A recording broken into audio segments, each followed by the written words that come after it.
Hey, movie fans, and welcome back to another episode of the Uncharted Media Podcast. This is episode 57, the big one. Josh and I's top 10 favorite horror/Halloween movies.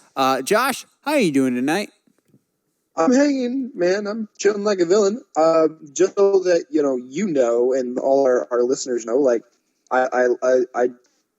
I'm so close to rescheduling because of the game tonight.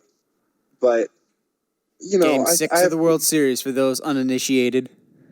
Well, and I'm from Houston, man, and it's in Houston, so it's like if they can win it in Houston, man, like let's go. Like I'm sure they will in Game 7. Yeah, I know, but we'll see. Watch. We'll see. I've jinxed us all. Watch us lose now, and if we do, I legit would have to never talk to you ever again. So, well, if Houston does lose, you know who you can just blame like everyone else does? Benioff and Weiss. Get the crap out of here! Oh man. So Benioff and Weiss, to those lucky souls who don't know who these idiots are, these guys were the showrunners for Game of Thrones for most of the show, and were the ones that tanked season 7 and 8. But they were also the ones that were tapped by Disney to do the new trilogy, whatever it would be that will be released after Rise of Skywalker. Wouldn't be set after Rise of Skywalker. More than likely, it was going to be Old Republic. They're now gone from this project, like completely, due to quote-unquote busy schedule with all the Netflix stuff that they're going to be doing. Well, that's a load of BS. We could just write that off right off the bat. Where do we even start with this one, Josh? I don't know. I think because it's so easy to be like, yeah, we're just really busy. So sorry, Disney, we're too busy for you. Like, really? Get out of here. And like the articles I read because I actually went through our news this week. Wow. I know, right? I'm kind of trying to get more on top of things here. But they basically were like, man, this was an opportunity of a lifetime. Talk with George Lucas about Star Wars, blah blah blah. And then they're like, but we're too busy for them, so yeah. And I was like, what? No, there's no way that you're going to sit here. I mean, Nathan, if you got like the opportunity of a lifetime, right, to, I don't know, write a movie with Steven Spielberg or Brad Bird or something, like actually learn from them how to do a movie, but you had a lot going on in your life. They're like, oh yeah, I'm busy at my other job making $13 an hour on the weekends. Yeah, no, like, get out of here. Like, if you're going to sit here and be like, this is the opportunity of a lifetime, but I'm too busy for it. Like, get out of here. No, they were definitely fired. I would not be surprised if Disney saw the reactions and kind of the ratings from the last 2 seasons of Game of Thrones and was like, maybe send up a few red flags. Well, I know immediately who I'm pointing the finger at, and it's not going to be surprising in the slightest. Say it all together, Kathleen freaking Kennedy.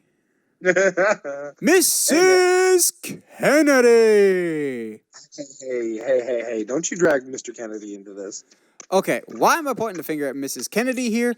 Because this has happened repeatedly on her watch, that she continually either gets the wrong person for a project or doesn't like the direction it's going and fires them. Let's take a look at her track record as head of Lucasfilm with Star Wars. Admittedly, this was probably the right move. Josh Trank was attached to a standalone Boba Fett movie and was about to be announced as directing that before D23, before he mysteriously got sick right around the time that he had those fits of anger when Fan Forstick came out. She fired him. She fired Colin Trevorrow from directing Episode 9 because of the failures of Book of Henry, or because maybe he clashed with them storytelling-wise. She hired Gareth Edwards to direct Rogue One, which he did end up doing that movie, but we know Rogue One went through extensive late game reshoots. So clearly somebody was lost in translation. You had the whole Solo debacle with Lord and Miller getting fired like 2 weeks to go in filming before Ron Howard stepped in. Kathleen Kennedy proves time and time again she is not good at leading Lucasfilm. Completely the opposite, in fact. She keeps hiring bad people that don't fit the project. Don't get me wrong. I love Lord and Miller's movies. I love both the Jump Street movies. I love with my whole heart. I love the first Lego movie. That being said, when they were brought on to Solo, I thought that was a horrible idea because their style of humor doesn't work with Han Solo. But Kathleen Kennedy keeps bringing in these people that don't fit and then fires them when they do exactly what we thought they would do. 2014's Godzilla had some character problems of like the human characters weren't interesting. Shocker, the human characters in Rogue One were terrible. Big shocker there. Then she brings in J.J. Abrams for Force Awakens. Great move. But then she brings in Rian Johnson, who more or less let me preface this, I like Last Jedi, has more or less torpedoed the franchise because of how lukewarm the reception was for Last Jedi and how much it absolutely just retcons everything in Force Awakens. Now they're more or less retconning things back to how it was supposed to be before Last Jedi.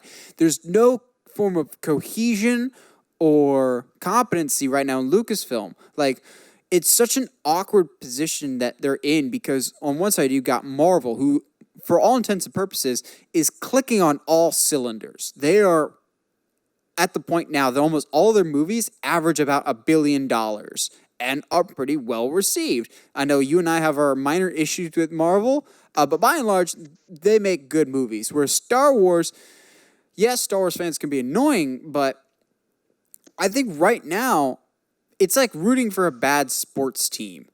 You have every right to complain about management when they don't deliver a playoff team. And right now, you got to look at the GM and wonder, why are we having all these issues on the field? Yeah, which I think might be on the horizon with whatever it is Kevin Feige is doing. I wouldn't be surprised if I think he's taken off Benioff and Weiss's movie. Yeah, which I would totally be okay with. I think they knew that they were leaving a while back, and that's why they brought in Feige to cover this. And which I can totally see that. But I think if that goes well, I wouldn't be surprised if he gets kind of finagled into that Kennedy role. But, only time will tell. Yeah. But it's so weird to think of, we're getting a lot of potentially great Star Wars stuff on Disney Plus. I'm super excited for The Mandalorian, which we won't be talking about this week, but how dope was that trailer that just dropped for it? Mandalorian looks amazing. I think y'all know my feelings on the Obi-Wan series, but we'll talk about that in a little bit. Clone Wars coming back. Star Wars on Disney Plus is in a great spot. After Rise of Skywalker, the future of Star Wars movies is so hazy. I have no idea where the franchise is going right now. Because I feel pretty confident saying the Rian Johnson movies aren't happening. Now, the Benioff and Weiss movies probably aren't happening. It's just tough because, where do you go from here, man? A break for a while and a new head of Lucasfilm. Because, yes, Kathleen Kennedy has done some great things, but by and large, Star Wars has really crumbled under her watch. It really has. So then, what would you suggest before we move on to our next topic? What would you suggest they do at this particular time? I think you have to ride out Kathleen Kennedy's contract till 2021 because that's when her contract's up, but in the meantime, you pair her with people like a Kevin Feige or a Dave Filoni who know Star Wars and can help. Like Dave Filoni, before we had Kathleen Kennedy, was more or less the one in charge of the Star Wars expanded universe, with overseeing Rebels and Clone Wars and some of the other expanded stuff, and did a great job of holding cohesion. I know Rebels isn't for everyone, but it tied into the universe well, and by and large, it accomplished what it set out to do, of having a relatively kid-friendly but still deep show. He's just a good storyteller that understands Star Wars. I genuinely think that Kathleen Kennedy just doesn't understand Star Wars sometimes. I can see that. I could definitely see Rise of Skywalker happening, right? Whatever happens, happens. And I wouldn't be surprised if they decide to chill on Disney Plus for a couple of years. I think and just lay low for a little bit. I think the problem, and I've narrowed it down, the problem with Kathleen Kennedy is all the people that she hires are like good headline-grabbing gets, but are never like ones that are really going to pan out. Like, hey, look, we got Colin Trevorrow, who successfully rebooted Jurassic Park with Jurassic World. Or we got Rian Johnson, who did Looper. Looks great on paper. Or, look, we got the guys that did the Lego movie. Isn't that awesome? But then doesn't really take into account, are these the right people for this? Yeah, absolutely. Like, they want the attention, but then they actually have to realize that they have to deliver on it. Yeah, which I don't think that even the directors, and by no fault of their own, the directors that they're getting can't necessarily take things into this, Star Wars direction. Yeah, like, people are complaining, it's just Star Wars fatigue. People are burnt out. No, that is not a viable excuse when we have three Marvel movies coming out every year and people complain about one Star Wars movie coming out. It's not that. It's quality. That's what we need to fix here. Yeah, absolutely. It's not quantity, it's quality. And really quantity as well. We've gotten basically an unofficial breakdown of HBO Max. Yeah, thanks for that, HBO. We were just about to get ready to start getting everything ready for the show, and then, holy crap, did they just news dump us. Like, we had our notes ready and everything, and then HBO's just like, hey, guys, good thing you haven't hit record yet, right? And I swear, if we didn't already have our discussion topic, and we weren't already proud that we were actually able to narrow down our list of 10 movies, we would have talked about this for our main discussion, because, holy crap, news dump. But yeah, HBO Max, in a shareholders conference, I think is where we're getting all this news from, just like backed the dump truck up to the front door and was like, here's all the information that you need to know about HBO Max, which is more or less like HBO / Warner Brothers answer to Disney Plus / Apple TV, which is not going to be a major player, and Netflix. And I'm perfectly honest. One, it's going to kill Apple TV because Apple TV is not competition. I don't know if it'll beat Disney Plus because I don't think it's going for the same audience. That being said, this is something I'm going to need to get, and I think a lot of people are going to get. So here's some of the information that we got. It is officially going to be coming May 2020 in the U.S., and it's going to be $14.99 a month. So more or less the price of HBO Now is what you're going to be paying for HBO Max. So if you have HBO Now, that's just going to be lumped into HBO Max. And we're getting a whole bunch of stuff. They've said at launch they're hoping to have 1,800 movies at launch, which will include all the DC movies, Lord of the Rings, Matrix, any of the big Warner Brothers stuff. It'll also include they got the rights to South Park, Rick and Morty, The Big Bang Theory, West Wing, Friends. So they're really aiming for quality as well as quantity. But then they also announced some new stuff that they've got coming, particularly in the world of DC. So I'll go with the less exciting one first. Superhero High apparently is happening, which is going to be a half-an-hour comedy show, which features different superheroes in their high school days before they get to the stage of the heroes that they will become one day. I'll get into that in a little bit here. And my thoughts on it may surprise you. But the real headlines that I'm seeing everywhere right now is that Greg Berlanti, the guy that more or less created the whole Arrowverse on CW, is developing a live-action Green Lantern series for HBO Max. Whew, this is a lot of news to break down. Where are we starting, Josh? Let's go ahead and start with Green Lantern since we're here. Because I have thoughts. Same. Like, that's the guy you're gonna get for Green Lantern? Like, that's the guy that to direct this series. I will cut him some slack. Some people are just like, but Arrow and Flash are only good for 2 seasons. So it's like, true, but also people tend to forget that he's also one of the showrunners for Titans, which is one of the best shows on DC Universe. Yeah, but Arrow, like, I guess, but Arrow and Flash are on CW, so, like, I'll give it that. Yeah, I think this will have more of an adult edge like Titans. That it's not. The thing is with CW, it's specifically targeted to tweens. Yeah, that's true. I can see that. Because my biggest complaint was with specifically Arrow was it felt like they completely missed the mark of Ollie. Yeah, I know. Like, they didn't hit the target. I'm gonna keep these going. They didn't. That one wasn't as good.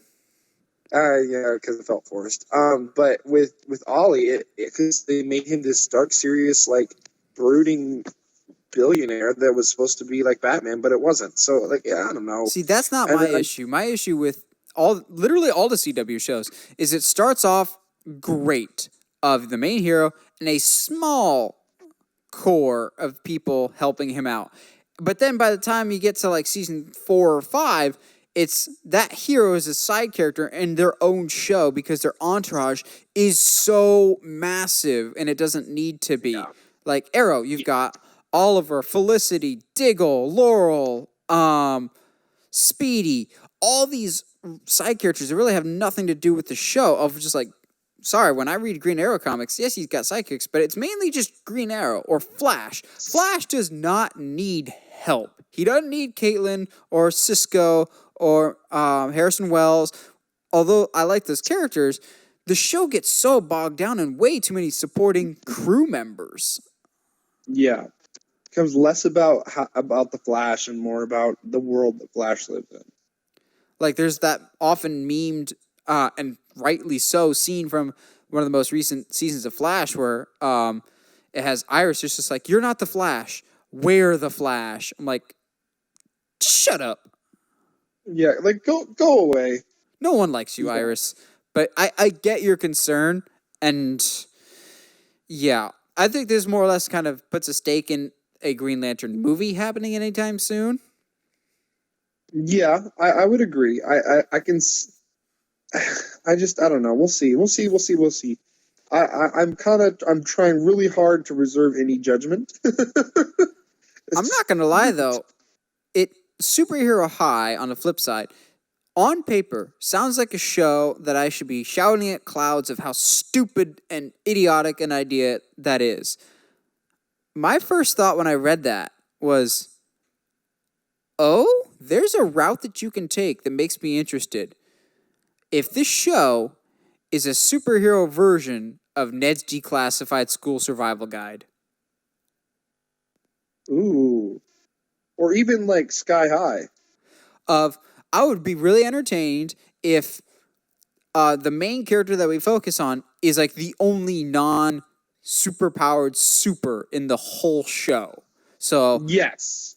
And it's just a human that just gets mistaken for a hero.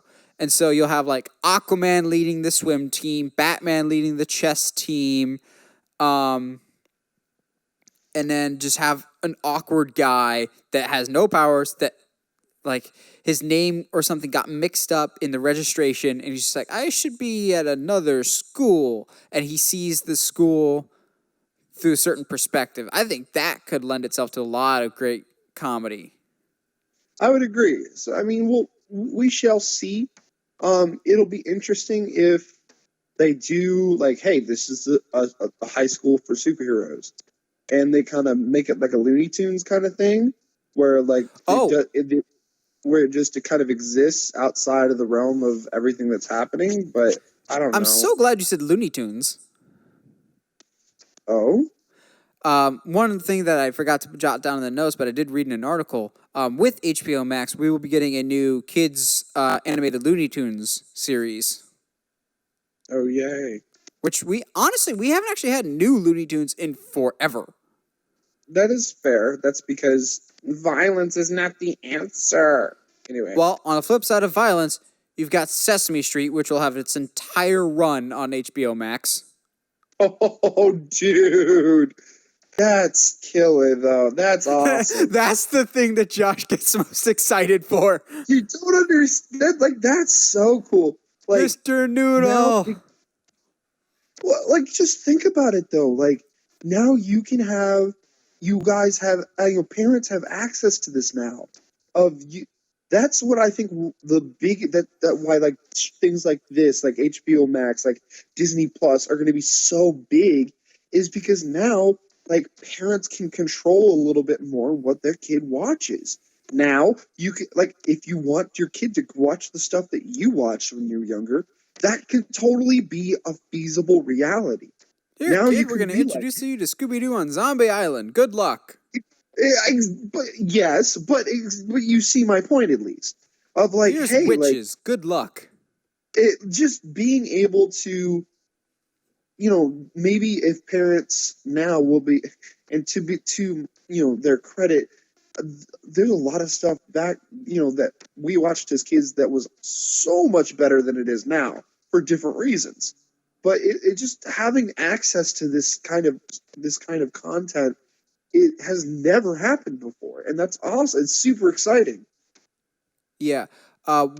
Where do we think this will leave the future of DC Universe? I do think because I think DC Universe, as far as its visual content, as movies and TV shows, I wouldn't be surprised if it got transferred to this. I'm hoping with an HBO Max membership, you get DC Universe included. That's my wish. I agree. Even if it's not, I think I would keep DC Universe just for my comics alone. Yeah, that was going to be my next point. Was if anything, they just take off the visual media and leave the comics on DC Universe. Yeah, I would not be surprised in the slice if they do that. Because that's what they had DC Universe before. It was just a place to read the comics. Yes. Thankfully, sticking on the comic train, we've got more DC-related news to talk about, and this is straight from the horse's mouth. Patty Jenkins, the director of Wonder Woman 1984, we finally are starting to slowly but surely get some details about the movie itself. We will be getting a first official trailer December 8th at Brazil Comic-Con. But ahead of that, she's officially announced some details that have been kind of fan speculation for a little bit, that Pedro Pascal, who we know he will be in the movie, he was cast a long time ago, will be playing the character of Maxwell Lord. I'm not gonna lie, I was vaguely familiar with the character, so I had to look him up. But this guy is more or less a combination of, Josh had a really good analogy. He's more or less Kilgrave from Jessica Jones meets Lex Luthor, of a telepath with a lot of money. Yeah. Like in the comics, his big thing that I read about anyway, was he eventually gets powerful enough in his telepathy to control Superman, and Wonder Woman has to kill him to. Let's be real though, it's not hard to control Superman. I mean, we're right. I understand, but his like for a long the big key here is he is telepathic, but it's labeled it's like what was it called? Telepathic suggestive or something like that. Yeah, like it's not super. He's not like, when we say telepathy, he's not. He's not Professor X. He is more like Kilgrave in that sense of he can just kind of manipulate the way that your brain is thinking. Yeah. Which Pedro Pascal, it's just nice to see his star rising. Yes, he really broke onto the scene with Game of Thrones, but now he's going to be in The Mandalorian next week. No, 2 weeks from now. Super excited for The Mandalorian. I'm really excited to see him in Wonder Woman. With this trailer, I'm really curious more than anything to see Kristen Wiig as Cheetah. That will be, honestly, that's the one thing I won't say I'm nervous about. I'm just intrigued. Yeah, we haven't seen any leaked photos or anything. Wonder Woman's production, by and large, has been really hush hush, which you'd never see nowadays. Especially for DC. But that might be on purpose. Not necessarily trying to hide the bad or anything like that, but they maybe, because when to use an example, when they were making the new God of War game, they kept it super under wraps because they knew they had something incredible on their hands, and that the big reveal was even that much sweeter. So we'll see. To my knowledge, this will be Kristen Wiig's first. I'm gonna bite myself because I feel like this isn't, but I feel like this is her first quote unquote serious role. No, she's done a couple indie movies that are more serious. Okay, but this will be completely opposite of what we're used to in mainstream media. So this will also be the first time we actually see Maxwell Lord on screen. However, we got very, very close, and because I like to please Josh, we're going to play 6 Degrees of Separation with How to Train Your Dragon and Maxwell Lord. So, okay. Follow the train of thought. Maxwell Lord was almost in Justice League, but not the one that you're thinking of. In 2006, a Justice League movie was in development by director George Miller, who did the Mad Max movies and did Mad Max Fury Road. That was the one that was going to have Armie Hammer as the Batman. It's going to be a completely different cast and was going to have Maxwell Lord as the main villain in a storyline very similar to the Tower of Babel / Justice League Doom of Maxwell Lord hacks into Batman's system, figures out all the Justice League's weaknesses and uses them against them, and they have to defeat him. Now here's where How to Train a Dragon comes in. Maxwell Lord would have been played by Jay Baruchel in that movie, who voiced Hiccup. Wow. That would have been super weird. But a good weird. And again, directed by the guy who did Babe. That's crazy. The more you know. Knowing's half the battle. G.I. Joe! So there's a very interesting theory going around that I'm starting to subscribe to is, Josh, do you remember the very first official picture that we got for Wonder Woman 1984? Not really. I think it was the poster, wasn't it? No, not that poster. It was of Wonder Woman standing in front of a whole bunch of TV monitors. Oh, yeah. That was the first official picture. So some people are speculating that the storyline, and I'm kind of in the same camp, is that Maxwell Lord is trying to create the ultimate surveillance system of keeping an eye on the world at all times, and he would call it Brother Eye. Oh, that's genius. It makes me think of, if Wonder Woman is Captain America, her first one was the first Avenger, now this one is the Winter Soldier, which also dealt very heavily with surveillance and freedom of, do you actually have freedom? Yeah. But I think Brother Eye would be a great step, and that would also explain in that first shot why she's surrounded by all these television screens. Yeah. Interesting. Okay. But yeah, for those that don't know the comics, Brother Eye is more or less a supercomputer that monitors the world. Yeah, and don't think Savage ends up using it. Yeah, something along those lines. But hey, well, let's go from something that we're pretty, for the most part excited about to something that I could absolutely care less about. I'm so on the fence that I like a strong gust of wind in either direction is going to knock me off this fence that I'm on. So what Josh is referring to is the CW, the Arrowverse people, are developing a Superman and Lois series with the Tyler Hoechlin version of Superman that's been on Supergirl a couple times. So I have thoughts. Josh, One where word. do you think my thoughts are on this? Just why? Just why? I mean, okay, never mind. I know why. Money. But like, what story are you hoping to tell here? I see this as maybe good, but mostly bad, but not for the reasons you think. I have not seen a lot of it. I've seen some small clips here and there on YouTube. From what I've seen, Tyler Hoechlin seems to be a pretty decent Superman. If anything, he just seems a little small, but he's gotten pretty good acclaim as his Superman. The main issue is he's often jobbed out on Supergirl, of just like, Supergirl is more powerful than Superman, which is a total lie. I don't think that would be a problem if he himself is the main character of a show. So I'm always up for more representation as a Superman. I think nowadays he's actually underutilized in a lot of live action formats because for some reason Warner Brothers is scared of the character and doesn't portray him the right way. So I don't think this is the worst idea considering how well received his character seems to be. And now that we actually live in a day and age that we can do the effects that would be required for a Superman show.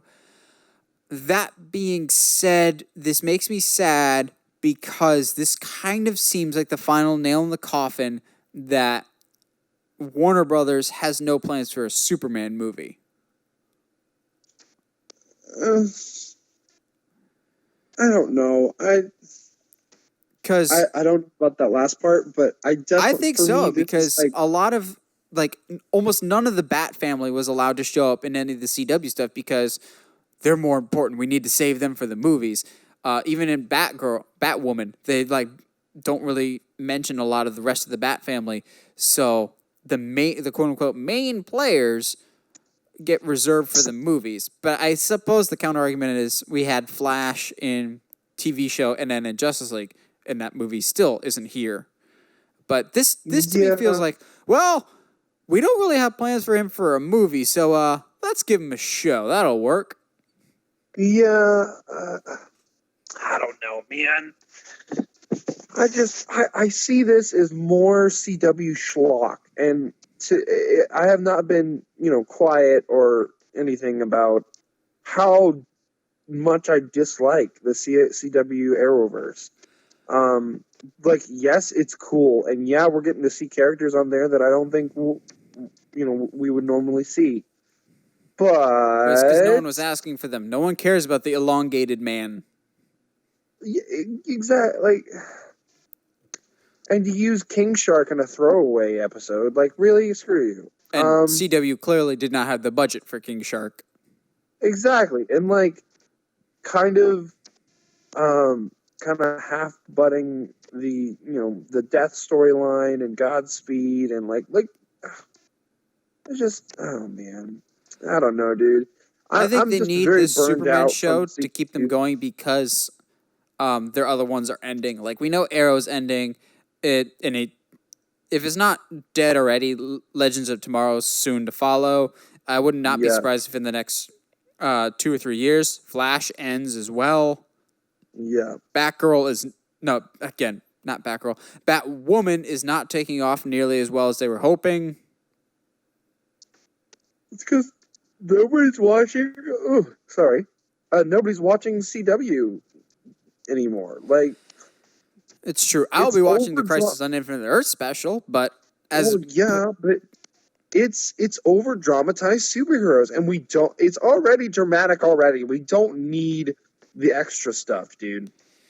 Yeah, maybe it's just the old school nature in me. I want more Superman. I feel like Superman's vastly underutilized nowadays just because he's perceived as too goody two shoes. I want more Superman, so I will at least give the show a shot. but it does make me nervous about the future of Superman in movies. I'm hearing a lot of interesting and conflicting rumors about his future in the DCEU, but that's a discussion for another day. Yeah. To take it to a more upbeat topic, Obi-Wan. Yeah. So, Ewan McGregor has now been allowed to talk about Obi-Wan, and apparently he's held this bottled up inside him for quite a while, as he has known about this project for years. You liar. We knew it was in development, and you told us repeatedly, oh, it's not happening. I don't know. It'd be nice to come back, but I don't know. You knew. Which also, he kind of confirmed some things that we already kind of assumed, but we never got confirmation for. He came out and said that, yeah, it's really cool that this is getting turned into a show, because that wasn't what we initially envisioned this to be. It was a movie, which all of us are just going, I knew it. It is Solo's fault, isn't it? But at the same time, an Obi-Wan movie was absolutely planned, and then Rogue One happened, and Solo happened, and Disney's going, Solo, clearly people aren't interested in standalones. No, that's not the lesson. We just weren't interested in Solo. Can you keep making these standalones, please? No, you didn't like them. Fine. We tried to give you something good and you didn't like it, but it wasn't good. It doesn't matter. It's like the scene in Matilda. Eat the cake. But so he's just like, basically what they're doing then is instead of a movie, they're giving us 6 1-hour-long episodes. So it's like a mini series, but not. So it also seems like it's a limited series, like it's not going to be picked up for multiple seasons, which I'm actually really okay with that, because it's going to have a clear start and end goal. Yes. I also, that to me, that's exciting, because that feels like an hour-long episodes means they're going to be able to tell a good story and only make it 6 episodes long. Oh, count me in, man. That tells me we've got more content here than we were anticipating, and we want to spend more time with it. Yeah. And his stock has risen significantly since he first showed up in the movie. I would absolutely love Joel Edgerton to come back as Owen Lars in some capacity. Yes. Because we know he and Obi-Wan don't necessarily get along too well. I would like to see why. Yeah, I would agree. Because if I remember correctly in episode 4, he calls him a crazy old hermit. So he does. Why don't they get along? Joel Edgerton is just one of my favorite actors, so I want him to come back. He is. He's one of the things that logically makes sense to come back. Yeah, and they don't exactly include the conversation that Obi-Wan has with them when he brings Luke there. Like, which I forget who said, maybe it was belated media, but he's just like, it's so weird that Anakin gets dropped off at Uncle Owen and Aunt Beru's. Like, literally, let's break this down. Anakin shows up to their house in episode 2 that they've never met before, and he's just like, where's my mom? She got taken by Sand people. After one day with these people, he leaves them, brings back a dead body, leaves them again. 3 years later, his friend comes with his kid and says, here, you need to look after him for the next 20 or so years. If I'm Uncle Owen and Aunt Beru, I'm going, wait, what? Yeah, like, there's no reason. Like, if you really stop and step back and go, yeah, that was a weird situation here. It was. So I would love to hear that conversation, and I wouldn't be surprised if the show starts there. Also, with Joel Edgerton, you know who else? There's an outside chance that they could come back because Disney's got a big enough paycheck. You know who I want to see come back? Liam Neeson. Thank you. You knew where I was going. Well, because at the end of episode 3, he's like, Yoda's like, yep, you can talk to Qui-Gon. And Obi-Wan's like, no way, bro. And Yoda's like, bro, you totally can, bro. You literally just message. Yep, basically.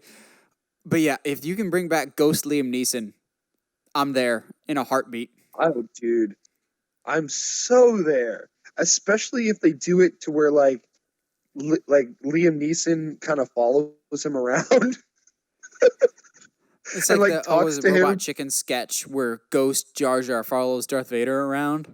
Exactly. And like Obi-Wan's the only one that can hear him. Yeah, Oh man. I'm just excited for this Obi-Wan series. Now we have an exact number of episodes, how long it's going to be. It just needs to get here already. I'm beyond hype for this. I agree. I think the one thing too, that the six 1 hour long episodes thing feels like to me is that feels like 2 seasons of Sherlock.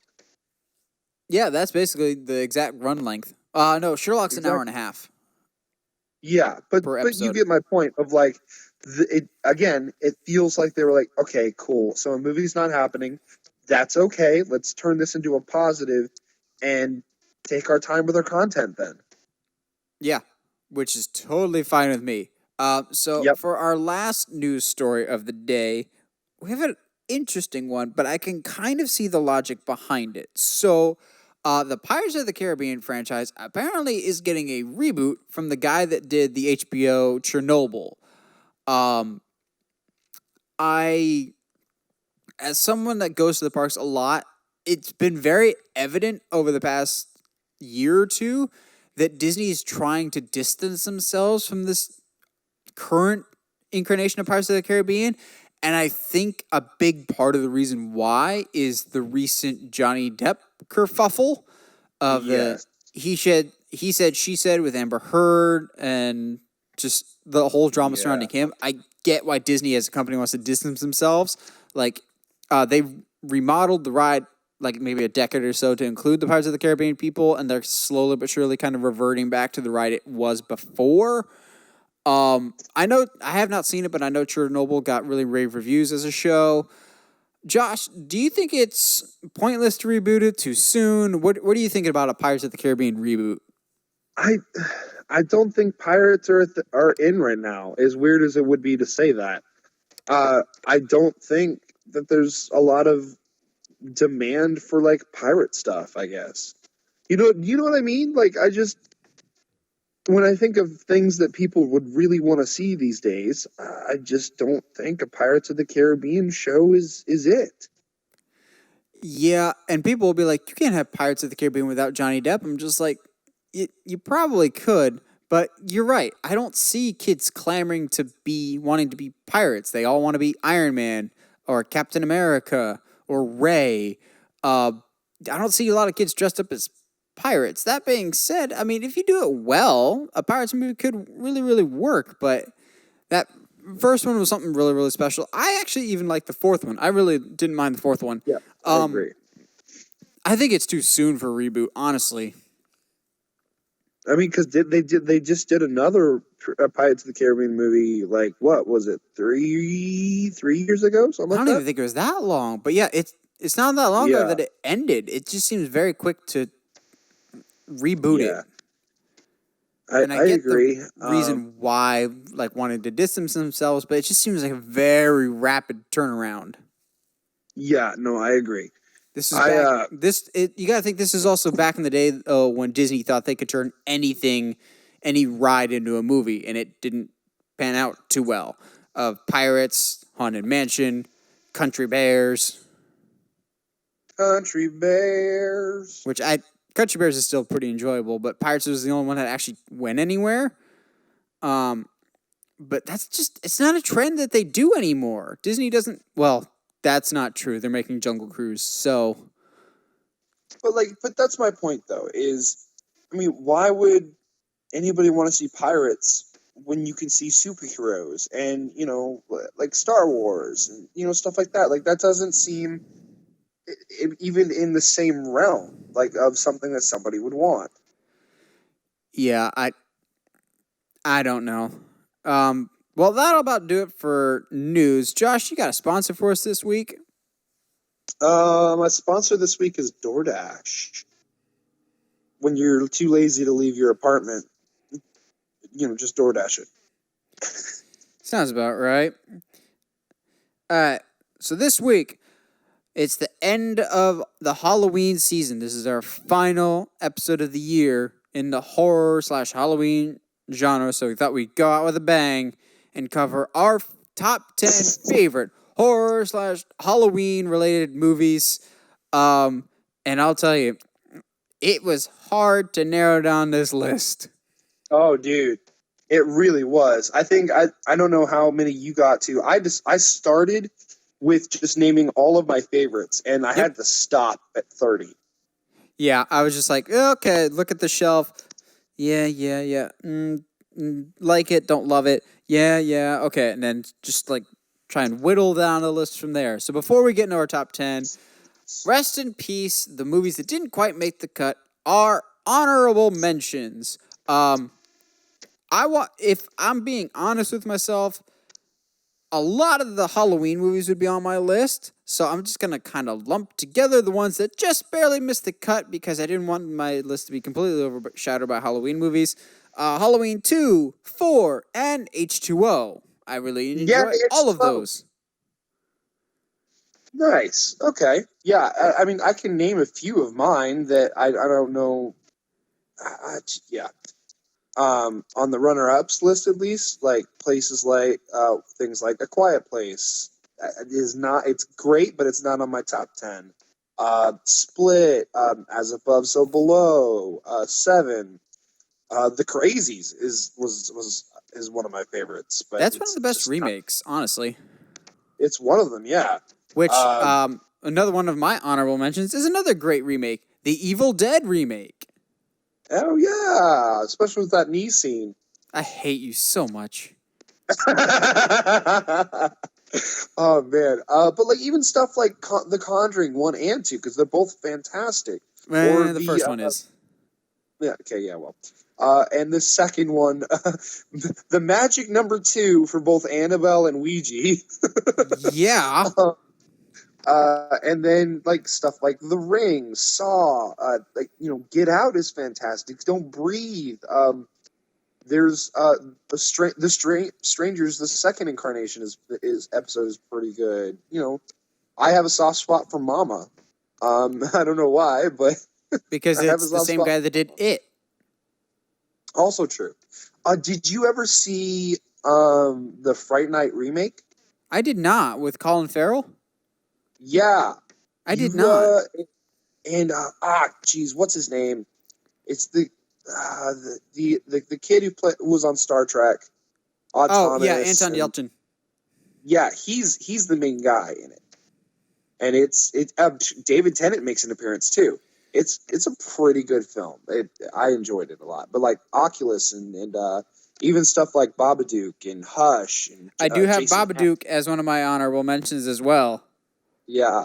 Babadook was one of the first movies for me that I really, really realized that horror didn't have to be like, jump monsters scare and stuff. Like it could tell us like an actual story that was not being told on screen. Mm-hmm. So then my other honorable mentions, Jeepers Creepers. The first one. And The Purge Anarchy. I still argue that the second Purge movie is actually the best one. The Purge series in general is a pretty good series. But yeah, I would agree. The second one is definitely one of the better ones. And no, it's not just because I'm a sucker for some Frank Grillo. But that definitely helps. Yeah, it definitely helps. I don't know if it's on your list, but it was definitely on one of my runner-ups, would be 1 Hour Photo. Oh, I forgot about that one. But yes, that's definitely in my honorable mentions. I love 1 Hour Photo. 1 hour, for those who don't know, and you're wanting to have possibly one of the most uncomfortable nights of your life, 1 Hour Photo stars Robin Williams, man. And he is not funny at all, and it's very uncomfortable. Yeah, basically. Oh, it's one of his most unnerving performances in the best possible way. You got any more honorable mentions before we actually kick off this list proper? Did you ever see? It was on Netflix for a bit. It's called The Ritual. I have not seen the movie proper, but I've seen the Foundflix video for it, so more or less I have. Yeah, it's not bad. I enjoy it. It's just mainly because it's a little different than everything else. I have Alien on my runner-ups as well. The first one, obviously, it's the only one that's technically a horror film. Now, I will But yeah, put a disclaimer. 2 of the movies on my list are like horror comedies, but they still fall in the category of horror. yeah, that was that. Whenever I was coming up with my top 10, it was okay. What are the things that I feel like if I was in the mood for horror, what could I pop in and just instantly be locked? Yeah, same. And all 10 of mine, I lock in. So you want to just jump into it? Go for it. I mean, we can go. Go from top number 10 and work our way down. Yep, that's what I'm doing. My Rock number on. 10 is the oldest movie on either one of our lists. I guarantee you that now. It is a movie that I only just recently watched, maybe about a month or two ago, but I was captivated from the very beginning. It held my attention the whole time, and I really, really enjoy it. And to me, it is the best of the Universal monster movies, The Invisible Oh. Man. Ooh, and Yeah, that's getting a reboot here soon, so that should be interesting. Yes, it's one of my most anticipated movies in next year besides Halloween Kills. The Invisible Man, yes, it makes me sound like a hipster, but I like the old school stuff. This one is one that the effects that they use for the Invisible Man amazingly hold up incredibly well to the point that I'm just like, wow, how did they do that actually? Effects are great. Claude Rains was amazing as the Invisible Man himself, considering most of it's just his movements and his vocal delivery is just great. His cackle when he laughs is great. I want a Joker laugh modeled after the Claude Rains laugh because his laugh was great. It's a good performance. The side characters are really engaging and actually pretty funny. It's one of the earliest examples of kind of a horror comedy, not an out and out comedy, but there's certain comedic characters in this background. I've had up and down relationship with some of the Universal monsters. I thought Dracula was kind of slow. I enjoyed Frankenstein, but for my money, the best one that I've seen so far is The Invisible Man, and I really enjoyed it, and I'm really excited to see a modern update with Jack from Haunting of Hill House as the main dude. Absolutely. I'm so excited. That would be fantastic. It is him. So yeah, no, I know. That's what I'm sorry. I'm excited about it. Yeah. So something that I think I've just kind of realized about the movies that are on my list. A big thing that for me on films that locks me in is atmosphere, and the world that it creates. And for me, and I guarantee you're gonna laugh at me for this number 10, but a movie that if I will not only seek out, but if it's on, I'm watching. Is Lights Out. Oh, good pick. Good pick. David F. Yeah, Sandberg is. I love me some David F. Sandberg, especially knowing his roots. yeah. I just like there's something about this film, especially that opening scene, that just the camera tricks, the feeling of unease, of instantly being uncomfortable by anything that is just shadow. Um, it just locks me in, and I did a really I didn't do it on purpose, but I didn't see a single trailer for this movie until I got dragged to the theater the night I saw it.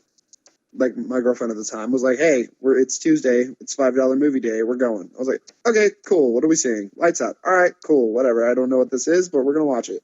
So like, instantly locked in. Let's go. All the jump scares got me, and it was great.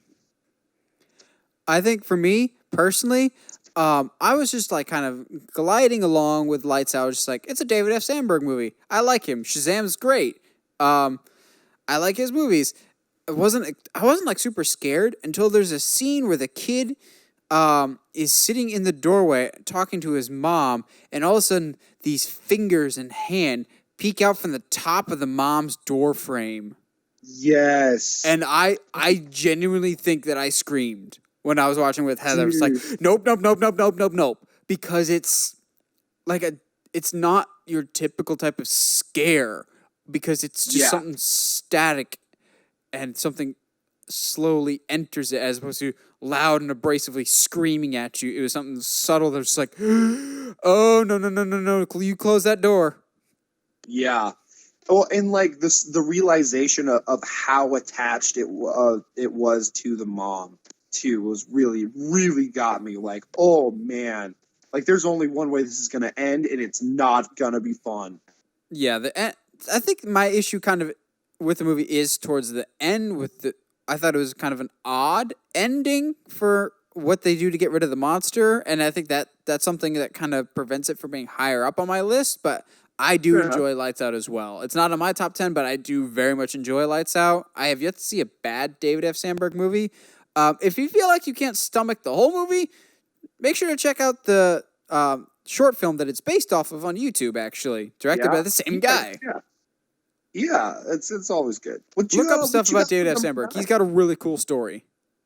Yeah, that was the thing I think that locked me into was it was an intriguing story. It didn't feel over the top or anything like that. It definitely drew me in.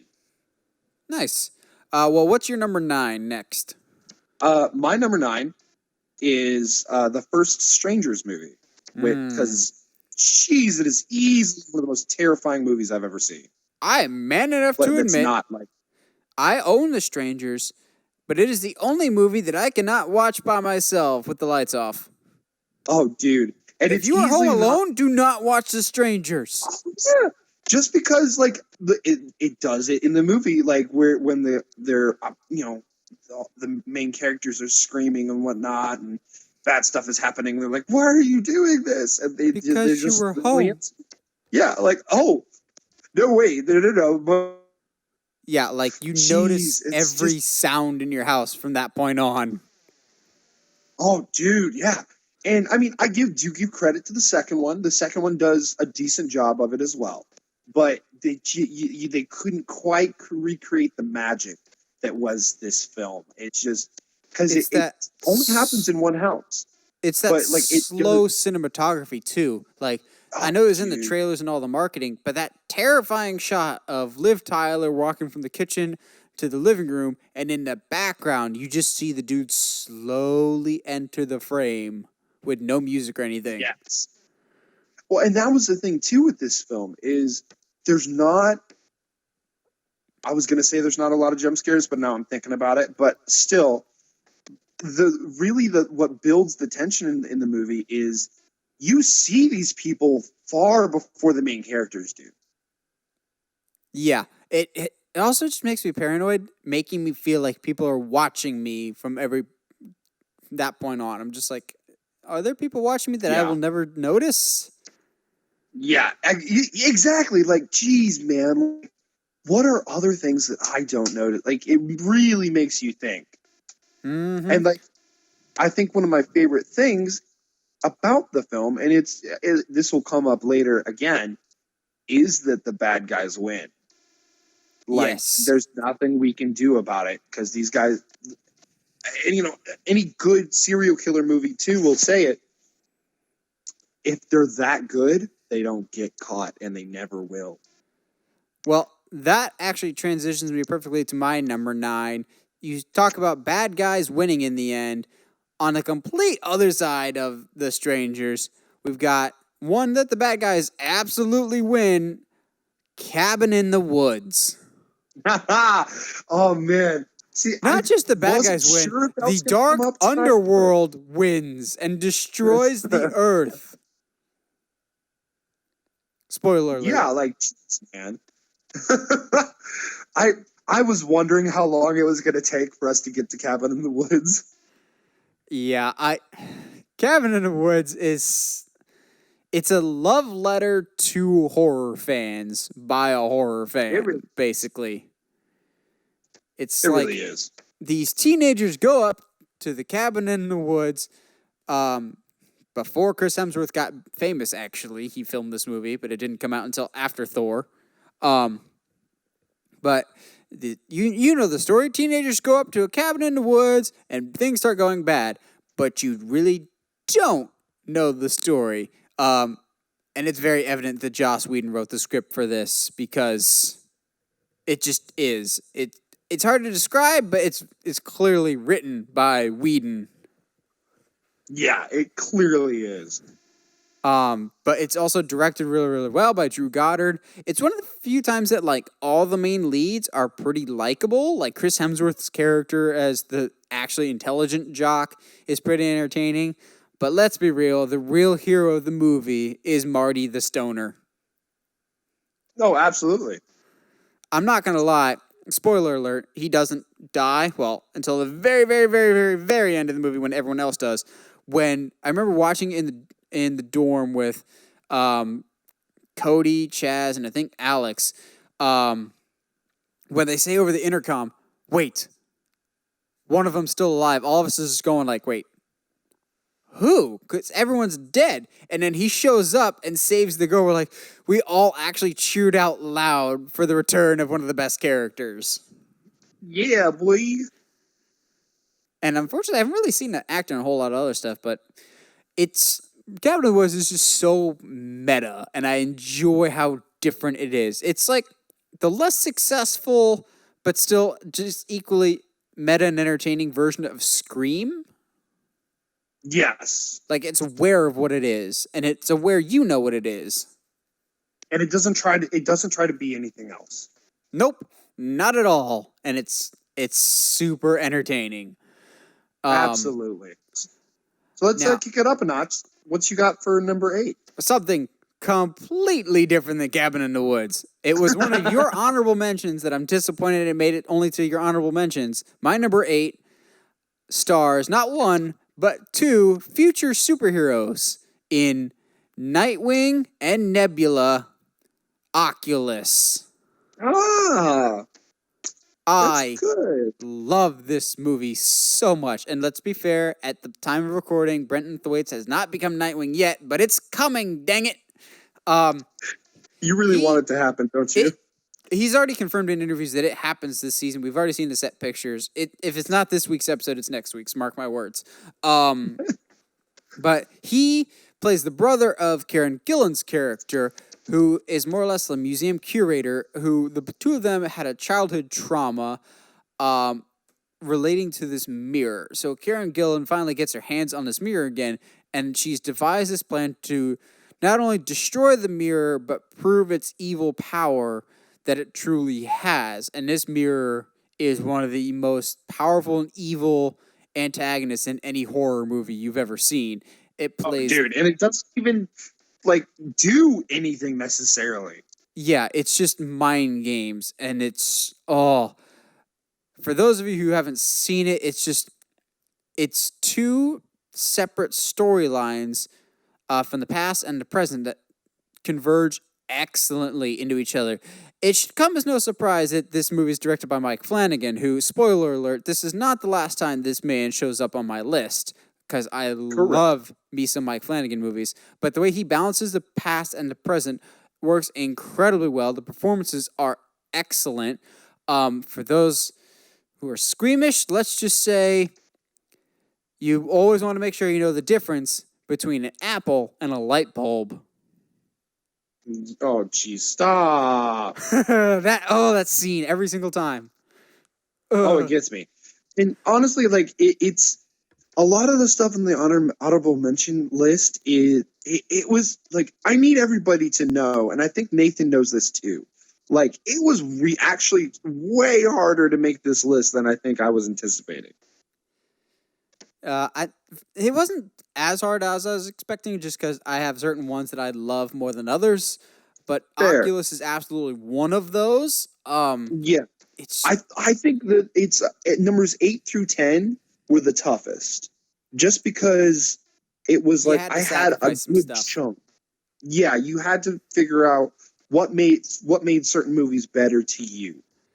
Yeah, and I don't know what I was expecting with Oculus, but it wasn't it in the best possible way. It is very similar to another movie that I know for a fact Josh and I will talk about later, but I'm not going to say what it is. But Josh and I are very similar in that we both like psychological stuff, and this is absolutely a psychological one more so than a jump scare one. That being said, it's got some good jump scares, but it's a well-crafted story that, again, unfortunately, like Cabin in the Woods and like The Strangers, the bad guys ultimately win. Spoiler alert. Yes. But I will mean, say Karen Gillan's character has to be one of the smartest characters in any horror movies, period. I mean, and that's the thing I think too, is that one of the things I did really like about that movie was your main protagonist is super smart and does everything in her power to not the fight smartest the protagonist on the list. We'll get to her later in my list. Yes, absolutely. But I could talk about Oculus all day. Josh, what's your number 8? I don't think if anybody's been listening to this podcast, they know how much of a fan I was of The Witch. The Vivitch. The Vivitch. I'm very much into a movie that creates an atmosphere and creates a world for me to live in for the movie. I really enjoyed both the historical accuracy and the way that the director used that to pull us into why a witch is so scary to these people. So not like this naturally goes without saying, but are you doing everything in your power to try and track down the lighthouse? I really am. It's literally driving me insane. Yeah, no theaters around me are showing it either. But I mean, this is the guy that, as far as I'm aware, is pegged to do a remake of Nosferatu. So yes, I'm super down for that. But The Witch is, I showed it recently to somebody, and they're like, "Oh, this looks super boring, blah blah blah, super slow." And to its discredit, it is a fairly slow movie if you're not paying attention. Because it is a slow burn, but like watching this family slowly descend into the clutches of what we thought was only one witch is fantastic. And seeing the journey that the main character, the oldest girl, goes through into why somebody would reject, all that what is quote unquote good and sane in the world. It's a very intriguing movie, and I love the atmosphere and the historical accuracy of it. Fair enough. Moving on. What's your number 7? It is the It remake. The 2017 one? Yes. Chapter 1. Okay. Chapter 1, yeah, because Chapter 2, I don't think I've seen Chapter 2 yet. I'm not hearing great things about Chapter 2. Yeah, I'm not either, so I'm kind of waiting on it. But I did really enjoy the 2017 It. I thought it was really smart. There was a lot of smart decisions as far as what to include, what to not include, and then just the way that they, again, create the world that it lives in and that this story takes place in. It was very, very carefully crafted, and I think all the kid actors are fantastic too. Oh yeah, normally kid actors are a hard performance to do, but all the It kids are great. I think it's funny that like you can't really remember the names of the characters except for it's the kid from Stranger Things. Yeah, absolutely. Who was like one of the best kids. Richie was great. Oh, dude. And that's the thing too, is all the kids actually felt like they were best friends. It felt like they were kids. Best friends. Yeah, like it didn't, as much as everybody praises the web series or the mini series, this actually feels like the kids have a lot to lose. It doesn't feel like, oh, they're going against Tim Curry, which no knock on Tim Curry, but it felt like they were actually up against an interdimensional demon. Which is a good thing. Yeah, the chemistry was great. It is probably one of my honorable mentions. I really enjoyed it. I didn't have the best theater going experience for the movie, primarily just because the sound was awful in my theater. Dialogue was super, super quiet, and the jump scares were deafening, and I hated it. Yeah, but I enjoyed it much more when I got to home video, and I I own it. I watch it every year. I significantly enjoy part 1 more than part 2. Fair enough. What's your number 7? It is my other horror comedy that's on my list, and this is the only one on my list that I'm genuinely kicking myself, and I'm mad that I didn't see this movie sooner, because this thing is a thing of beauty, and naturally I'm talking about the great buddy adventure, Tucker and Dale versus Evil. Yes. What's interesting is I decided against putting any horror comedies on my list. Would Tucker and Dale have made your list if you did horror comedies? Oh, absolutely. It'd be like top 3. It still feels enough horror to me that it works. Yes. Because it's got enough of the classic elements of... So for those of you who aren't familiar with Tucker and Dale versus Evil, it's literally if all those rednecks that you see in slasher movies were the good guys, and literally everything in the movie was just one big misunderstanding. So there's a scene where Dale is being chased by a swarm of bees while he's trying to cut down some trees for firewood. So he's being chased by a swarm of bees, so he's running around with a chainsaw. So naturally the teenagers think he's just a crazy redneck, but in reality, he's just being chased by bees. Everything's just a big misunderstanding, and it's hysterical. But the core of the movie and why it works to me is the actors playing Tucker and Dale. They are so genuine and likable, and they have this actual chemistry. They're just like, I would love to be your friends as everything goes wrong, as you accidentally nail gun a police officer, or a kid accidentally impales himself or jumps headfirst into a wood chipper. And I think the kind of bait and switch at the end is, for me, one of the reasons I don't think, even if I was including horror comedies, that I would put it on my top 10, because you can kind of see it coming. But then again, that's a part of the horror trope, comedy parody thing of the movie. So I don't know. Yeah. When we're going with rewatchability, I could watch this movie all day and never get sick of it. The chemistry works, the likable. It was so different and quirky. It is just my type of humor that I really enjoy. Tucker and Dale versus Evil. I don't know what I was expecting, but it wasn't it. Now, on the completely opposite flip side, I'm just jumping all over the place in terms of tonally. Yeah. My number 6 is a movie that some people that don't like horror and don't want to give credit where credit's due would probably consider this a drama, but make no mistake, this is a horror movie, and it's the only horror movie to win. Get Out didn't win. It is the only horror movie to win Best Picture and destroy the Oscars when it came out. Silence of the Lambs. Oh, okay. See, yeah. I have that on my list. It's just a little farther up. See, yeah, I love Silence of the Lambs, but I think there's 5 movies that I just enjoy more. But yeah, Silence of the Lambs to me is a horror movie. Make no mistake about it. I love this movie. Oh, absolutely. I think from all the movies on this list, though, it's the best technically made movie. Oh, absolutely.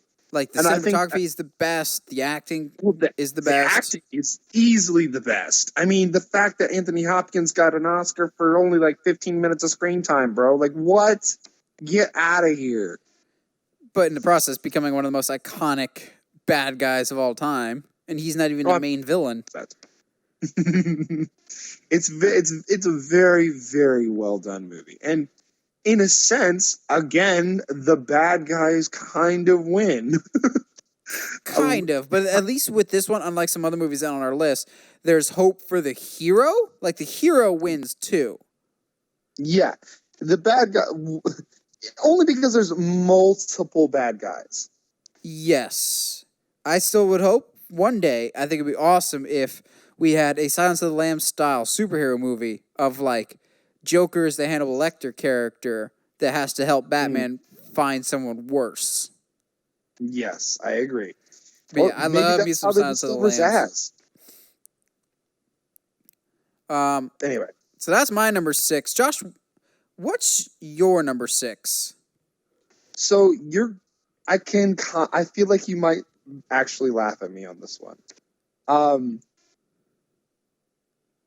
Is it Leprechaun?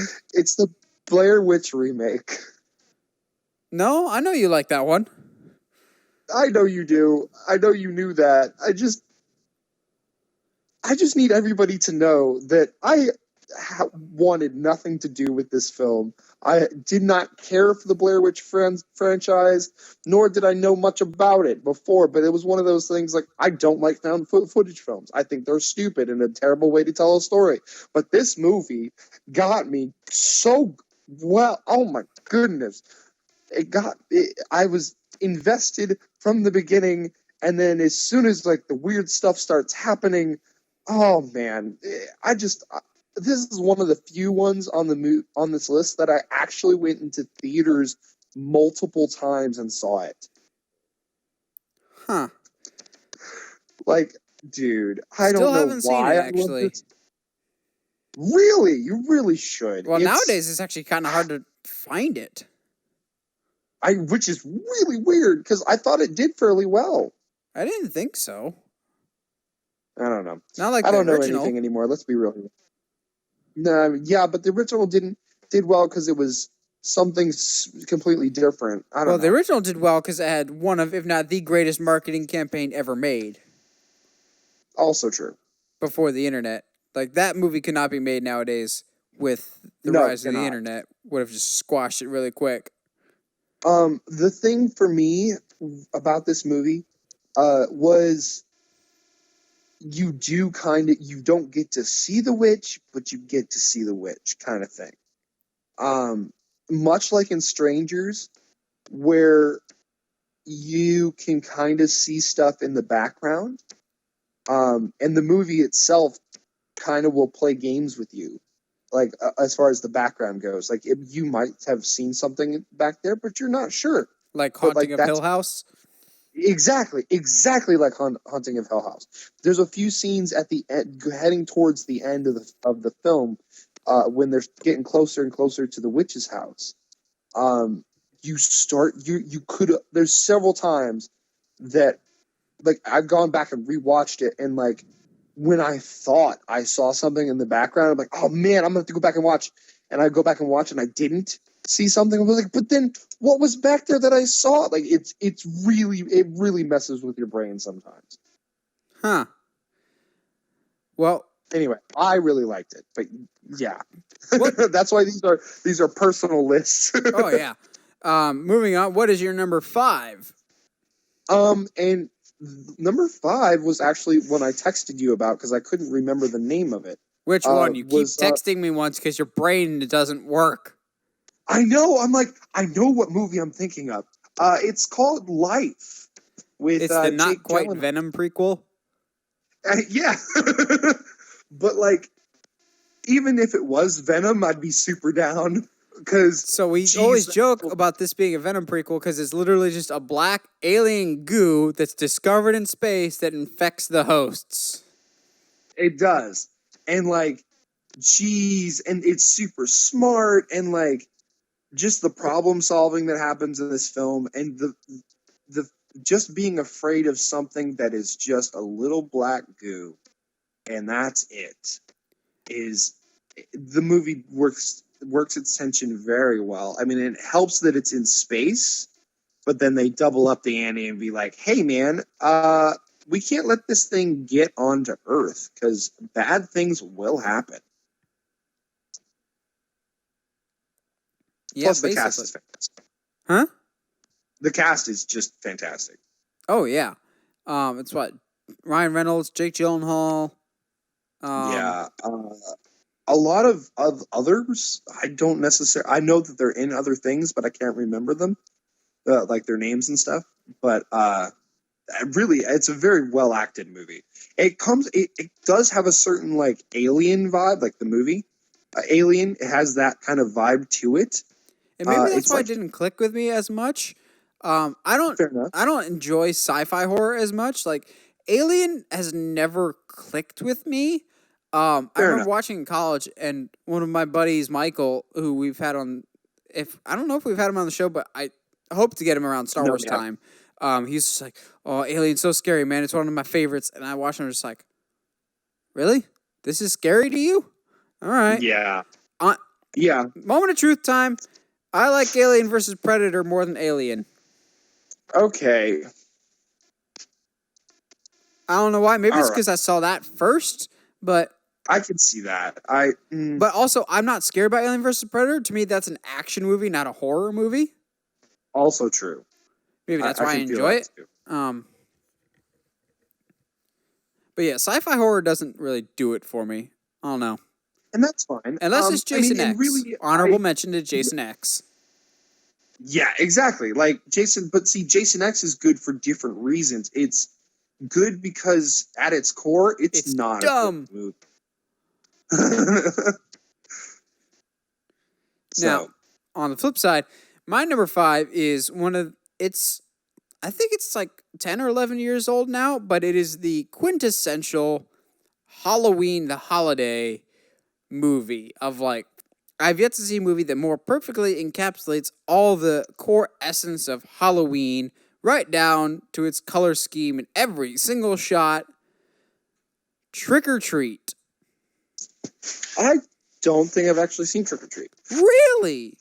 Yeah. So Trick or Treat is, I think it's either 5 or 6 interweaving short stories that make up one movie. So like certain elements of one story will play into another person's story, and it's very much a Halloween the Holiday type of movie. And it's a really good it's kind of like an adult Goosebumps episode. In that of like all of them are kind of different. Like one of them is about a dad trying to carve pumpkins with his kid, and his kid's kind of a brat, but then he also appears in a story later when he bites off more than he can chew. One with a nerdy girl who knows a lot about just the lore of Halloween, and that may actually help her in the long run because she believes in things that other people don't. It's the core of what Halloween should be. Spooky, but yet fun at the same time, but probably not for everybody. It's definitely an R movie, but not as hard R as like a slasher or like it's not super intense. It can be pretty light at times, but it's still really, really fun just for how different it is. Fair enough. Yeah, I think you'd really like it if you can track down. It is admittedly hard to find. Not as hard to find as What We Do in the Shadows, though. As what? As What We Do in the Shadows, as someone still hasn't seen that movie. Leave me alone. Let me wallow in my ignorance. You're sad. Not as sad as our number 4, though. One that I know for a fact is on both Josh and I's list. At least I hope it is. John Cusack's 1408. It is on our list. It's interesting. Is it also your number 4? It is not my number. Silence of the Lambs is my number 4. Oh, okay. But 1408 is an underrated masterpiece in my opinion. Oh, dude. The fact that the movie gets you as the viewer, like, you're almost at the end, and it tricks you. And all the way up until the point John Cusack goes, wait, hold on. And actually, God, I went so long between my first and second viewing that fake out part towards the end actually faked me out the second time. Oh, yeah. It gotcha. The movie because at first you're trying to you're trying to figure out what the room is. Is it, a demon? Is it just, and it's in truth, it never really says what the room is because that's not important. No, but the room, like the Mirror and Oculus, is one of the best antagonists around because it's smart. It knows where to go. But on the flip side, John Cusack is a really good protagonist who, when you first meet him, just seems like a grumpy curmudgeon and a washed-up author. But the movie has a lot of good subtlety to it, and excellent storytelling that adds depth to his character and to his journey as a character that I really, really enjoy. It's not a movie that has a lot of jump scares, but like The Room itself, is a movie that messes with your head. Yes. Well, and I like it when I love when The Room is literally just being a dick. Like, is just being a mean person. And there's times when like John Cusack's character is just like, oh, come on. And even you as the audience member are like, oh, come on, man. Like, just leave him alone. But I like that depending on what version you're watching, because there is actually two different versions of the ending, you get the right ending if you see the one where he survives. Because there's two different endings where one of them he doesn't survive. I like that he does survive and actually outsmarts the room, but also gets, without spoiling too much, he gets closure on some things. So at the end of the day, 1408 actually may have helped him heal. Yeah, exactly. Like, it's the ultimate, needing, it's, that horror trope, basically, of needing a traumatic experience to deal with with the things you haven't dealt with. Mm-hmm. So you said your number 4 is Silence of the Lambs. Correct. It's one of the few movies I feel like in horror that I can just watch at any time. It's not super scary, but like at the same time terrifying. But all of the performances are so captivating. Fair enough. Yeah, there's not a single weak link to me in Silence of the Lambs. It's so good. Beautiful cinematography. It sounds horrible, but I think one of the coolest but also most disturbing shots is when you find out what Hannibal did to that victim when he escaped the prison. Yes. And the guy looks like a moth. I was like, Yeah. It's good stuff. What is your number 3? My number 3 is something that I know for a fact, much like 1408, is near and dear to both yours and my heart, and that is Sinister. Why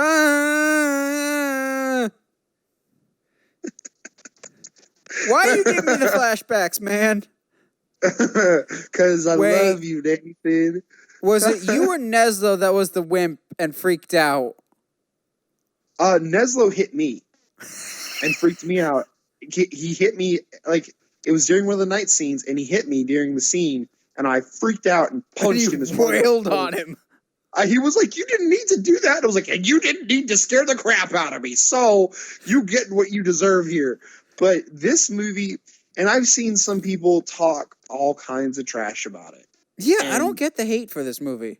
I don't either, because I genuinely enjoy this.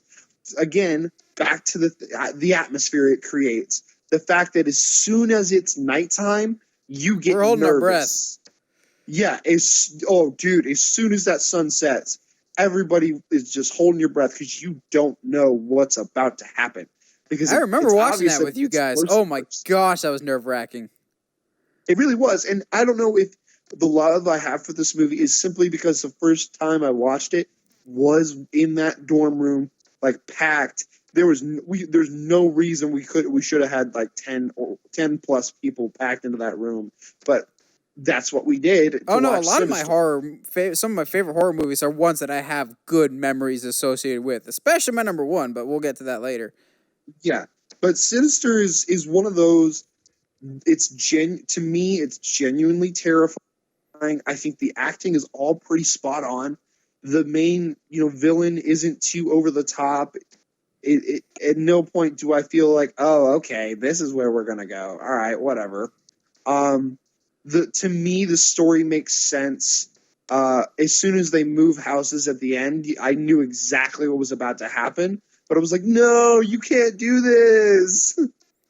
Yeah, still, my big takeaway from that movie is all the home videotapes. Just, dude, those are pure nightmare fuel.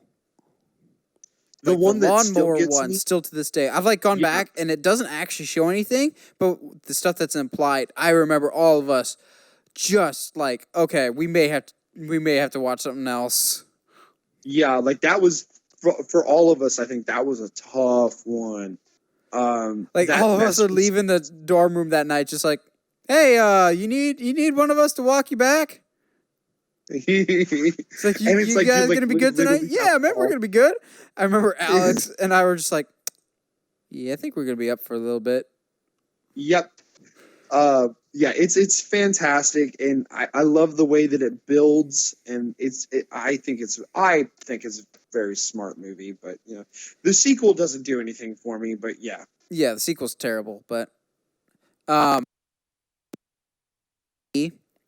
told you this is not going to be the last time Mike Flanagan shows up on the list. So he shows up again, almost at the number 1 spot, but at the number 3 spot here. And to me, it is my favorite so far of the Netflix original movies. Of course, I'm talking about Hush. Yeah, I knew Oh, man. This is a nail biter. So, for those of you who don't know what Hush is, it's a brilliant concept of a woman played by Kate Siegel, who's becoming one of my favorite horror actresses, just actresses in general. She's great in Haunting of Hill House. Also, she's married to Mike Flanagan, so that's why she keeps showing up in his movies. She is a deaf writer. So,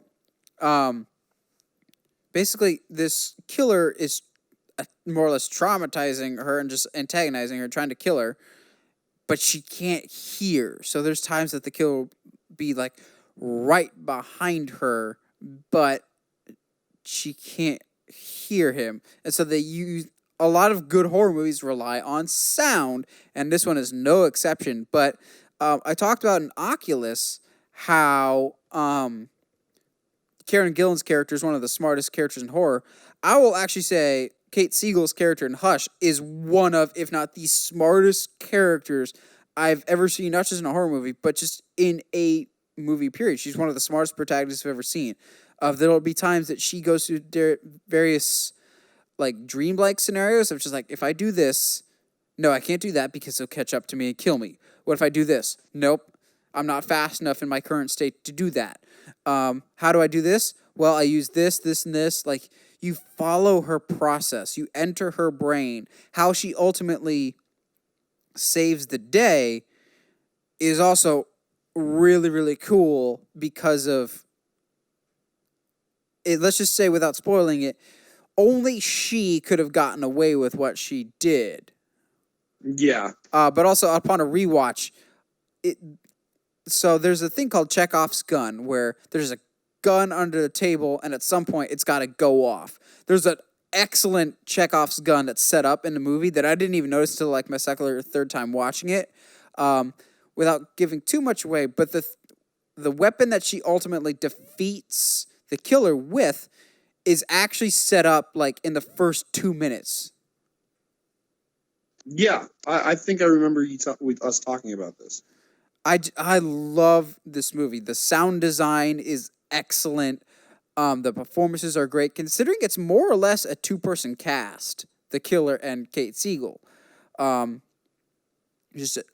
enjoy a good protagonist in horror movies if it's done right, and she's one of the best. And just a really good, it's a tightly focused movie. It's a short movie. It's like an hour and 20 minutes, but there's not a minute that's wasted. It is an excellent movie.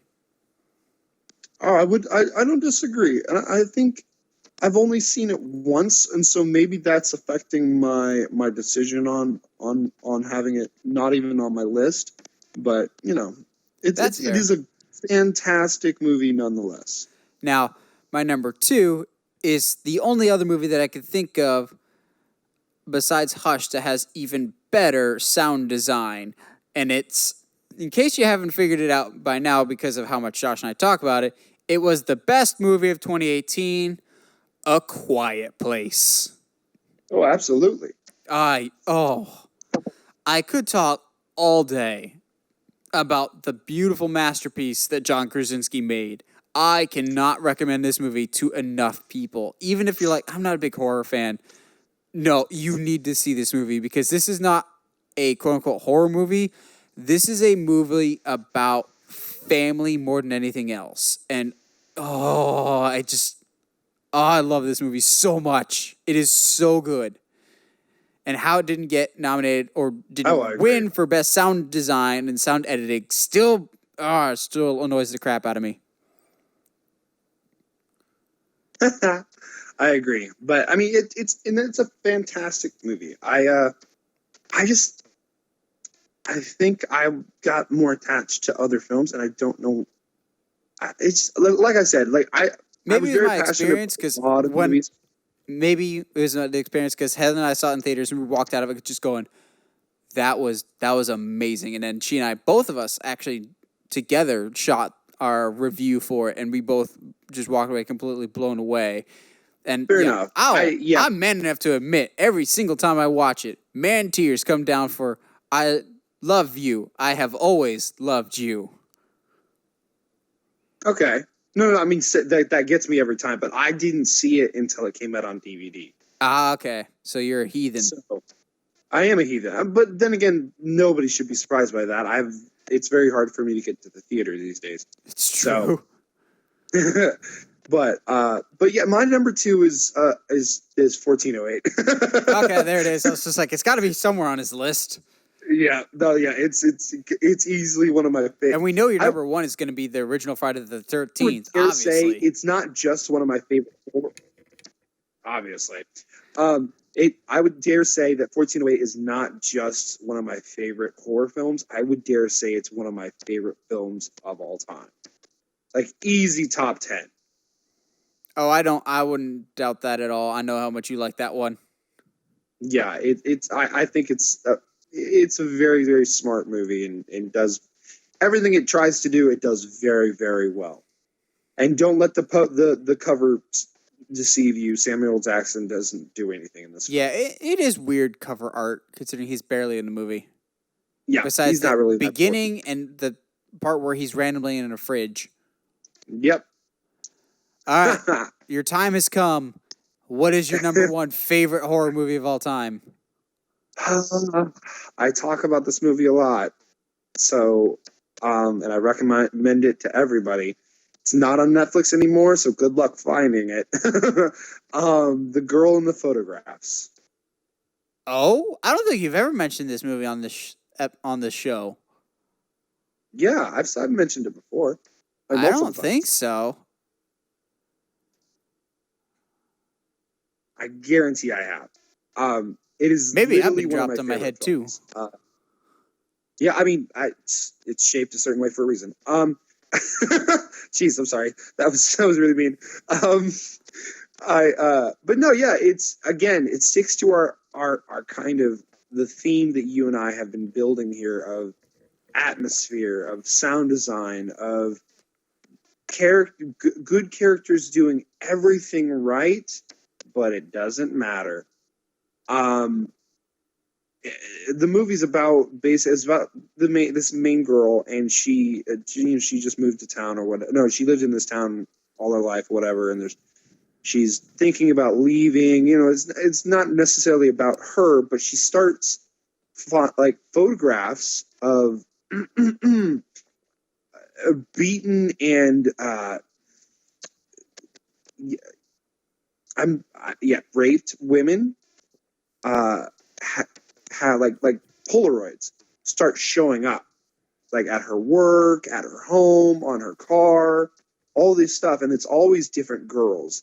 But the police can't figure out where they are, where they're coming from, and whatnot. And obviously it's these two guys in town, but they're easily some of the creepiest guys you will ever meet, and they're just so good at what they do. And that comes back in the final scene of the movie where they've legitimately killed. It's like a mansion or whatever, and they've legitimately killed every single main character and have piled them in a room to take a picture of them. And then they take that photograph, and then it kind of fades to black or whatever, and then it fades back up, and there's just this random chick driving up to an ice cream shop, and she sees the photo that they just took, like attached to the door. It's like, it's a very intriguing film, and it to me it drags me along for a ride that I'm not sure if I was ready for, but it doesn't matter because it's happening anyway. It sounds really, really messed up. Yeah, oh, it's really messed up, but it's very, very well done, and I think you especially would appreciate a lot of the kills. Fair enough. Well, my number one, for anyone that's listened to this show for more than like 2 or 3 minutes, it's gonna be real easy to figure out what my number one is. It was my gateway drug. I always call it that, and still to this day. Not only is it my favorite horror movie, it is one of like my top 10 favorite movies, period. So on the count of 3, 1, 2, 3, Halloween. Of course it's Halloween. The original 1978 John Carpenter masterpiece. This has been and always will be my all-time favorite horror movie for so many reasons. Actually, super cool. Heather and I, this past weekend, actually got to see the original Halloween in theaters. So Universal Studios had it at their local theater, and we got to see it for $5 each, and it's a different experience seeing it in the big screen. I've seen this movie dozens of times, but seeing it on the big screen, with surround sound, like I could hear all the crunching of the leaves or all the breathing of Michael Myers under the mask, to the point of a movie that I've seen dozens of times. I'm actually like on the edge of my seat. Like, I know what's going to happen, but I'm still nervous. It's different watching it in the theater. It's super cool. But Halloween, I could talk all day about why this movie means so much to me. Of the people that I saw it with. I saw it in college with some good friends of mine that more or less, Cody had seen Halloween, like most all of them before. And so he was just like, this Halloween, we're going to start watching scary movies. And for a while there, we watched like a scary movie a night. And we started with Halloween. I was like, this is something different. I like this. It made me curious to learn more about not just the horror genre, but other genres that I hadn't really discovered growing up. Just like things out of my normal bubble of interest. And so that just really got me more interested in film and filmmaking. It just made me more curious about just learning more about movies and everything else. And I remember after watching that first one, we went to a place that, God bless you, Family Video, for standing your ground. Family Videos are still around in certain locations, and God bless them for still being open. They're like Blockbuster, except cheaper. And they were right up the street from our college, so it's pretty safe to say, like, every 5 days our movies would be due, and we'd get more. So we were very much regulars at Family Video. So we'd get Halloween. So we're like, let's get Halloween 2. And we would like get all the way through. We watched like the entire series to like just try and follow the whole story. And then we eventually doubled back and watched 3 and 6 and all the other terrible ones. But it all started with that first one, which still to this day will always be my favorite because expert cinematography, razor sharp writing, great main character with Jamie Lee Curtis as Laurie Strode, and Donald Pleasance as Dr. Loomis. Michael is just a great antagonist. I have a soft spot for almost every movie in the franchise. I've seen all of them at least 3 or 4 times, including Rob Zombie's, as terrible as they are. I just like the entire franchise, but it all comes down to that first one and the memories that I have associated with that first one, but also just it's a good and well-made movie. And as someone that's a creative individual that likes to make stuff and likes to make movies, seeing the process that was made for this first Halloween inspires me because it's not a fancy made movie, but it's still excellent. Like hearing the behind the scenes of like they barely had any money. It was very much a do-it-yourself movie, and it became one of the best horror movies of all time. I'm just like, hey, anybody can make a good movie then. That's why I latch on to people like David F. Sandberg, who did Lights Out, like Josh talked about. That dude started off making short horror films on YouTube and is now one of the best horror directors out there. I think that's super cool. I like seeing people come from just very humble beginnings. John Carpenter absolutely did that with Halloween. I could talk all day about this, of like, people get scared by the Halloween music. I'm comforted by it, of like, if I'm having a bad day or if I'm anything, Halloween music is always okay with me to put on. I have all the soundtracks for all the Halloween movies because their music's always excellent. I love the first one more than anything. I know it by heart.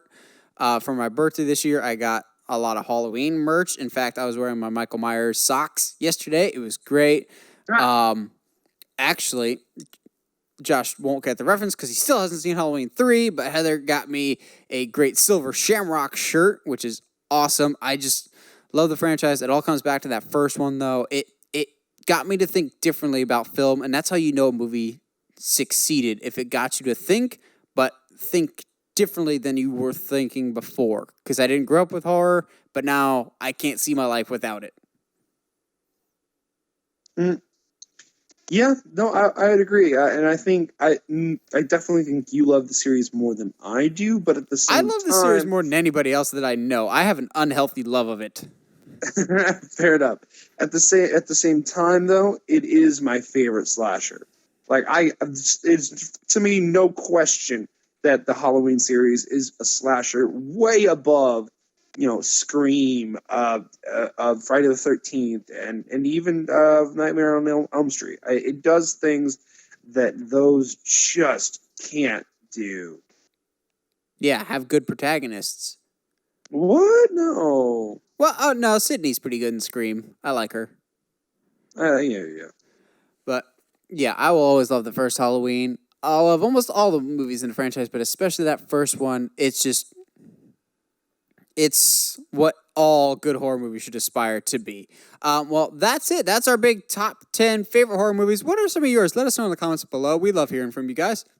And as always, if you haven't already, subscribe to us on whatever audio platform you're listening to us on, whether that's iTunes, Spotify, Google Podcasts, YouTube. If you haven't already, subscribe to us on the YouTube channel at Uncharted Media. And as always, stay sharp, movie guys and gals.